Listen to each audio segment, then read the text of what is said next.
Welcome to the Portside Podcast. I'm with Nick Ohrdorf, and today we're going to talk about everything kind of getting ready for the winter season. So, man, it's already here, huh? Winter's coming. Summer was fast and furious. It was. I was talking to the service team in the back, and they were talking about how they've logged every single freeze in Pueblo, Colorado, and how it seems to happen between around October 15th. So we only have about 4 weekends. We're lucky down here in the high desert. We get to stay warmer a little bit longer. So if you're still boating and you still have it out there, Pueblo Reservoir does not freeze, and there's still some beautiful days to come. Absolutely. So, yeah, we still got a few more weeks anyway. Mm-hmm. So, everyone's already preparing for winterization. I'm sure it's on everyone's mind. But aside from that, it's the monster of thinking about storage, about, the maintenance thing that comes after the summer season. So I guess I'm just curious, if you were to give someone a checklist, what should someone do? Well, obviously we need to make sure we winterize it. If you have an outboard, it's not as vital because the outboard stays down and it doesn't hold any water in it. As long as that motor is down, the water will drain right back out. But it doesn't mean that your outboard doesn't need service, right? Like things to think about. When was the last time you did an impeller on that outboard, or any boat for that matter? Colorado is a fairly dry climate, and those are rubber pieces that can dry out. So we usually recommend an impeller every other year. It's one of those items that if you go in to replace it, you may as well replace it while you're in there. So just kind of count on that every other year. Some people choose to do that in the winterization, just because you're not as in big of a rush to get the boat back, whereas in springtime you're ready to go.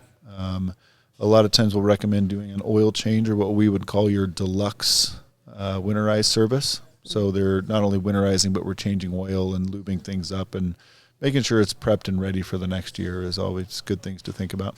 That makes sense.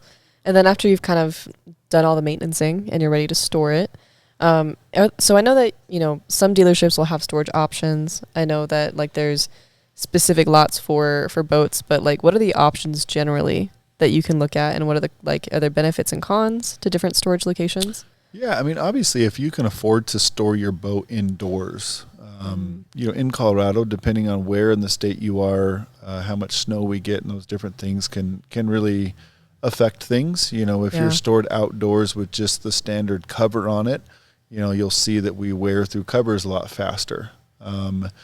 Versus if you can get inside your garage or a barn or, indoor storage, whatever that might be, obviously is going to be the best case scenario.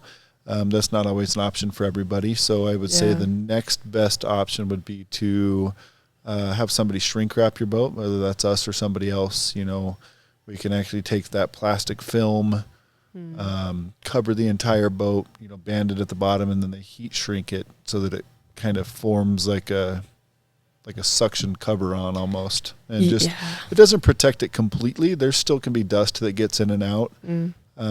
But it's a lot better than just sitting under your own cover and, watching that waste away. Man, I can only imagine, because that's what we did this year is we didn't have a shrink wrap. We just had the cover on it, and it was outside in Pueblo West, which gets really windy and really dusty. The wind never blows in Pueblo West. That's a myth. Whatever you say. Yeah, absolute myth. Oh, it was bad. It was I uncovered that boat, and it was so nasty. And so I wish we shrink wrapped it if we had it outside. Yeah. Yeah.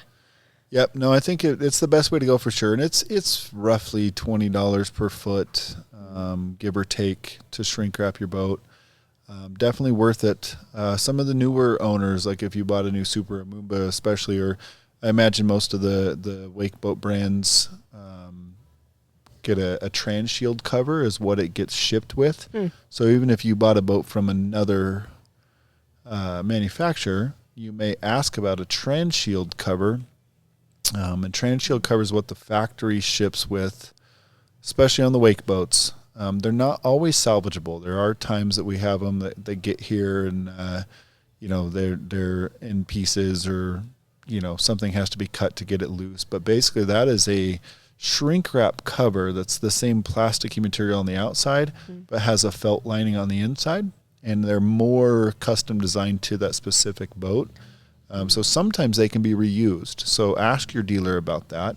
We used to be in a good practice of giving them to the customer as well, because they could be used for winter storage at least for a couple winters before they completely go bad. But that also kind of sounds like what you're describing. It seems like there'd be less chafing. Maybe not entirely, but For sure, yeah, that can happen too. Like when you shrink wrap a boat, I definitely don't recommend you shrink wrap a boat and then go on a long drive, 400-mile road trip, because that plastic can hit against the side of the gel coat and could scuff things. So typically, a lot of times, the people that'll shrink wrap with us will be, within a short distance, so it's not that big of a deal, or shrink wrap and then just choose to do outdoor storage with us. That makes sense. Or somewhere nearby. Yeah. Okay. I mean, it kind of seems like once you've got that figured out, it seems pretty simple. Then you just store it away. Yeah, store it away. I mean, the better you can protect it, the better.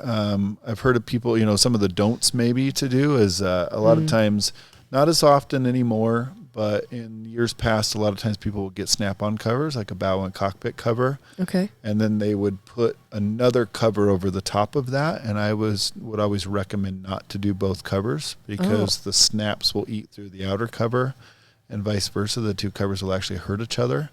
There are other things you can do, even for everyday traveling with your cover on. There's 3M makes it's almost like a cling wrap type material that you can put around your rub rail edge before you put your cover on, and it helps prevent chafing as well. Oh, that's cool. So if you do have to store outdoor and you don't want to pay for shrink wrap, maybe at least put some of that chafe tape and stuff on there. Just try to protect it the best you can. And then if you are planning on shrink wrapping or using your transhield, make sure that you clean the inside of your boat out really well. And definitely make sure it's dry. Because if it's wet and you put the shrink wrap over it, it can become real moldy and ugly by the next spring. That makes sense. So, yep. Yeah. So then when it comes down to like deep cleaning, I overheard Scott mentioning to a customer that you could just wait to really detail it until summer comes back around. Do you have a preference on that? I think that a good wipe down before storage is good, but if you're storing, even if you're storing inside, like dust happens, it just happens, right? So, if you pay for a full-on detail in the wintertime and expect it to be pristine in the springtime, it's just not going to happen. So a good wipe down now, and then a really good cleanup, to get it ready before you get going. That makes sense. So then I think, we've kind of blown through what it looks like to take care of your boat in the winter. Is there any other kind of like cleaning do's and don'ts just in terms of keeping the boat nice and, because like I noticed that like on our boat, there's a cushion that goes upside down, and obviously like when we wipe it down, we turn it upside down immediately. It gets all mildewy and kind of gross by the time I turn it back over. So like any simple, easy things that you're seeing often that people are making mistakes on when it comes down to their boat. I think that it goes back to that dry thing you mentioned, mildew again. Like it's really easy for us even during the summer to, do a quick wipe down and throw a cover over a wet boat. And, there are still carpet hidden in places on certain boats and, on the gunnel walls and things like that to help for sound deadening that, if they get super wet. It's nice that the Super and Moombas nowadays have, finished out floors without carpet, but the older boats a lot of times would have carpeted floors in them. And if you left those wet, a lot of mildew can happen. So making sure your boat's dry no matter what. Make sure you're using good cleaning, materials, like depending on what interior and stuff your boat has. There is stuff that's too harsh. Magic erasers. I always hear about magic erasers a lot, and I don't know what they magically do, but they definitely erase stuff. Yeah. What all are they erasing, did they erase too much? All the vinyl inside boats has UV protectants on it.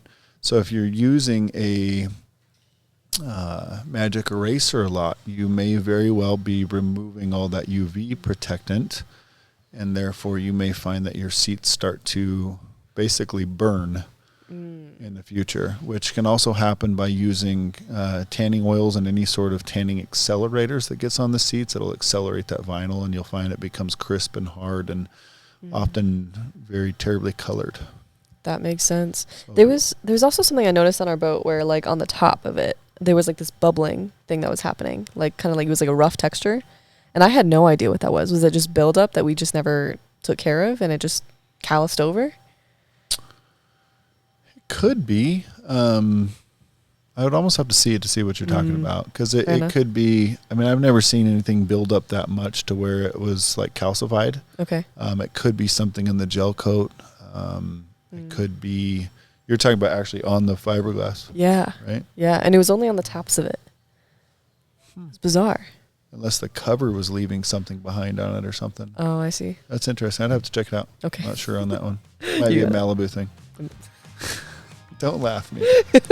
It might be a Malibu thing. It might be a Malibu thing. Yeah, okay. That makes sense. We'll have to Malibu owners chime in, see if that's a Malibu thing. Yeah, I'm actually very curious because, it was our first boat, and so I'd never seen that before. Yeah. Yeah.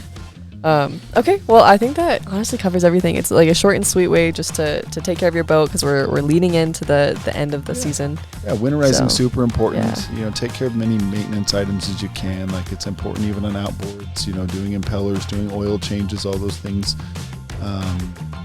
Do what you can to make sure that boat's really taken care of. Like they're machines, right? You got to take care of them properly to hopefully prevent them from breaking down. Absolutely. So. Well, thanks for listening, guys. And in the next episode, we're going to chat a little bit more about trade-ins and what it looks like to buy a used boat, some red flags in there. So we'll see you in the next one, and enjoy the end of your season.